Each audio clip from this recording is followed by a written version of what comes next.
no? So we have to balance. But ang isa lang na kun nga assurance, original volunteers will look for a space for them kay para ma-plaster man naton sila. Kag ang challenge lang na sa volunteero nakita ko no. Volunteero meaning not all the time. Kung kisa, schedulean mo sila Lunes nila dito sila sa ano nga banwa, Martes. Kisa twice a month man lang na twice a week lang na sila kung saan ulang nila feel. Wala sila schedule.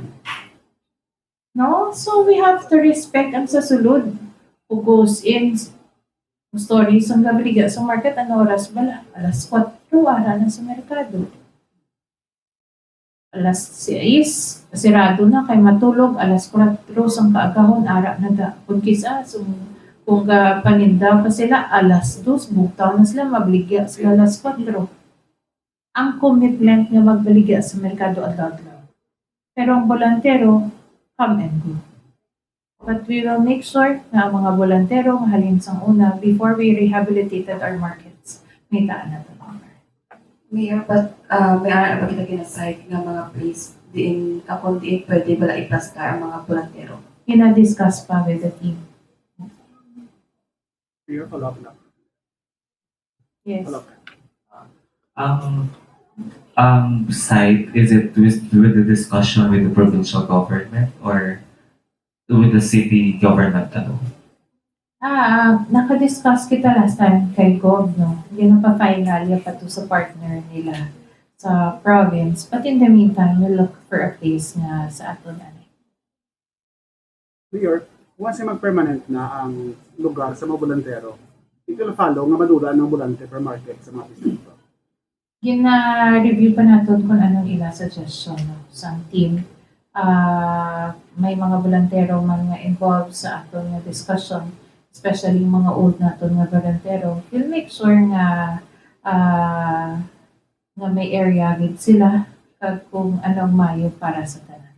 There's a statement mo kina nga may mga bago nga mga volunteero Yes. nga nagsulod lang Yeah. sugod sa rehab ang market. Yes. What will happen sa ila? Ay may priority kita yan May priority nato ng old gid nato. na matabo sa mga bagong nila sa sunod na yan. You know, ang isa na ka-challenge, no? Kung si Franco may 5 kabata, ang isa ang magulang nagbolantero, ikaduwa nagbolantero, ikatatlo nagbolantero, ikapat nagbolantero. Acknowledge ang guro natin ano yung isa. Okay.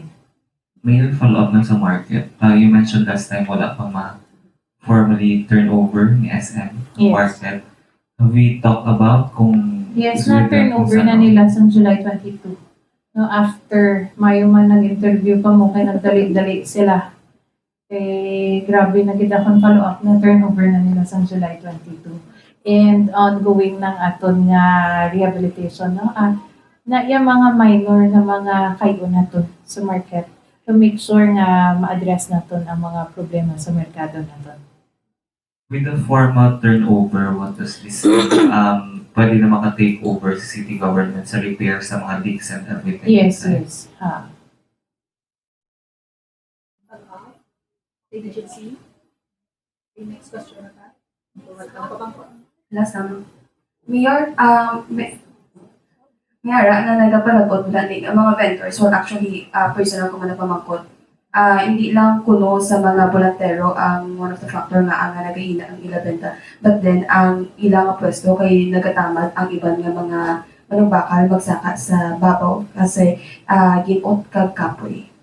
I think nasabat ko naman na with the turnover will make sure nga mas ang energy, ventilation, ang lighting naton, madugangan naton, according to the suggestions man sa aton nga city engineers. Naka-ocular na ako to kasanong and I think ongoing na procurement sa aton nga mga pangbutang nga mga electric fans kag additional ventilation for the markets. Okay. Next topic will come from Janae, USI. Ha?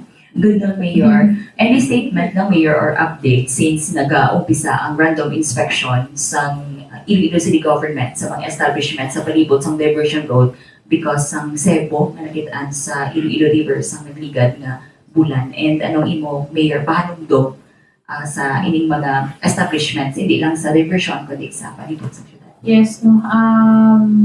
Especially sa may mga restaurants, isa gid na nga encourage kung dapat ang aton nga mga restaurants may mga grease trap, kag may mga STP kita.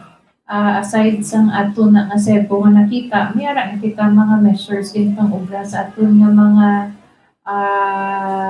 rivers, no? Yung pang obrahan na nato na mga traps to make sure nga paano pag nato mapalesen ang mga basura nga nagasulod sa aton nga Iloilo River. Kay para ma-monitor naton diin gid man ang basura halin. Aside sina may ara pagit ko nga ginapa studyhan nga pangbutangan CCTV sa Iloilo River para malantaw kung diin na halin kag ano na ang source, no? Kay subong may nakita ako, actually may ma-partner sa aton nga daw AI, makita nila kung ano ang mga basura nga agi sa Iloilo River, tuhatagan ka lang sila timestamp. Tapos, makita na nila kag ma-segregate na nila, no? So, kita measures man na try to apply to make sure na mabantayan naton, but at the end of the day, encourage tagit ang aton nga mga negosyo nga along Iloilo River and all over Iloilo City. Ang aton sometimes nga problems nga ginatubang cause man, no? Man-made man. Amo na gani sa isa kadlaw nagpasalamat di ang barangay Tabukan. Yeah, Mayor, thank you big na declog na kami. Walan mo ano to ya ang plastic bottle. Diba? So, sometimes reklamo kita sa baha. Sino ang nag-cause ng baha? We have to be responsible para sa anuman sa kaayuhan sa tanan kag sa kaayuhan sa atong syudad. Mayor, initially lang, may na ba, Mayor, possible kung when naton babutangan sa CCTV sa mga areas nga? Pinapa-review naton sa aton nga team, no? Kay joint team na ang naga-in charge ubang sa aton nga river, ang CSO naton Senro kag Agri. Kay para ma-monitor naton ang aton nga status ng aton nga river. So, ipa-propose ko sa ila kung saan din. Lastly, Mayor, may update ba ang team kung kumusta ang ilang random inspection sa mga Why pa sila katas ang final yun ang inspection. Next question from Jenny. No, sorry. From Bombo sa inyo. Sorry. Bago talaga Mayor ano. Hello. Mayor. Since ginasusunod naman sa City Council ang pag-build sa negosyo care program sa ating mga negosyante dito sa syudad, may initial requirements or qualifications para sa ating mga negosyante para paano ma-qualify sa among mga negosyo care program niya? Ang aton nga negosyo care program is ang aton nga loan, no, para sa aton nga mga negosyante. I think ang initial din naton nga qualification may business permit katihalin sa Iloilo City and pila na ka years nga naga-operate. Ang additional na mga information kag ang mga requirements kinapatun-an pa naton sa aton nga legal to make sure nga hindi man maabusuhan ang ina nga programa.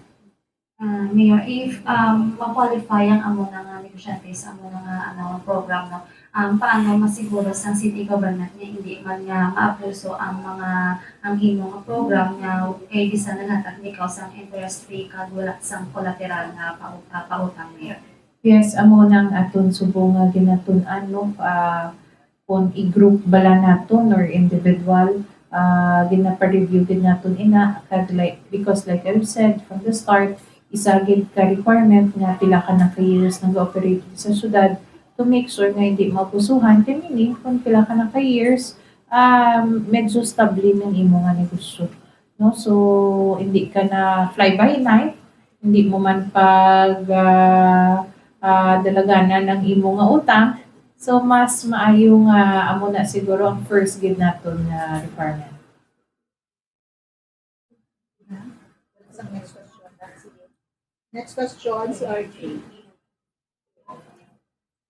Mayor, the president opened his State of the Nation address regarding the flood control anomaly. Any comment about it? Yes, ang tanan nga involved dapat kasuhan siguro dapat gid manabat, no? Dapaslamat gid kita kay subong because of that flood control issue naging beneficial man sa mga LGUs kay subong ang coordination mas madasig na, no? But nagapaslamat gid kita kay PBBM nga nag-open gid sina kag dapat ang tanan nga may issue sa flood control dapat manabat. Satisfied ba ikaw on how the president looks into the issues, especially regarding Iloilo City nga ginabaha even if wala sang bagyo or just heavy rains for a few hours na? You know, ang isa ka issue ni sa ulan natong pagbaha sa ato na nga drainage systems, no. Usually sang una kusog naman ang ulan. Sang una ang ulan less than 50 mm lang ang aton nga experience. Subong in an hour ga 200 mm na kita. So it's not ang issue sang aton nga drainage system, it's because nga climate change na gid man. So that's why we already have a budget for a comprehensive drainage master plan to review. Balaan na nato anong mga areas nga ginabaha kag with that comprehensive drainage master plan matutukan naton kag mabalaan naton kung pila na da ang mga volumes, no. Di nga may ara na kita sang mga sa ato na pala OPSEN nag-post sila sa amo ni 80 mm sa amo ni pila ka mm ang mabaha ang ulan, no, nga rainfall. So because of those data makita na naton ang trend sa Iloilo amo ni ka ulan kusog diri amo ni. And then we have to review ang aton drainage systems, ano bala hasta pila din iyang makaya. I've seen videos lately na even in China 200 mm per hour sila and nagabaha gid sila, no. We didn't expect na magiging kakusog ang mga ulan, but they're saying na because this is El Nino, it is a freak weather, kusog-kusog nga ulan, tapos may expect naman kita init-init sunod na adlaw. So that's why through our comprehensive drainage master plan, we'll make sure nga future-proof nato ang aton nga syudad. And may mga areas na nga ginaplanuhan naton nga catchment basin, no? Kaya para dara na i-store ang tubig para hindi na magbaha pagit sa ibang areas nga permi ginabaha. If you can disclose, Mayor, ano ang mga areas as catchment basins? Ang aton nga gina-propose ng mga plazas naton sa Dalong. Ang catchment basins, is it parang inspired sa what is in the BGC naman? Parang it's a big space tapos sa Yes. Anong update sa atong local drainage plan? Pila na ka percent on that? Ang ongoing pa lang, no, ang aton nga requirements para mapa-finalize na naton ang proposal kag kung sino ang interesado. Kaya para usually kung magpabid kita, i-require naton kung kuanan na namon kung ano ang kilanlan sang city and then amo na ang ipabid. So once ma-finalize na sa ni CDRMO, kay sila man ang aton nga ginatugyanan para sa aton nga drainage master plan, amo na ina nga makago na kita sa consultants naton for the comprehensive drainage master plan. JC, would you like to ano na lang? future question, and then we'll take one last from K5. Follow-up May lang. related question mo sa same also. Yes. Follow-up lang, Mayor. If may plan kita nga i-extend ang ato no plan pang trabaho. Since nga, dimension mo ng illegal city sa zona ni Mayor. I think today ito may araan sila kono orientation sa plan kontrabaha. So, extend na po siya. Na-extend na siya in partnership with Dole. No, kindugangan kita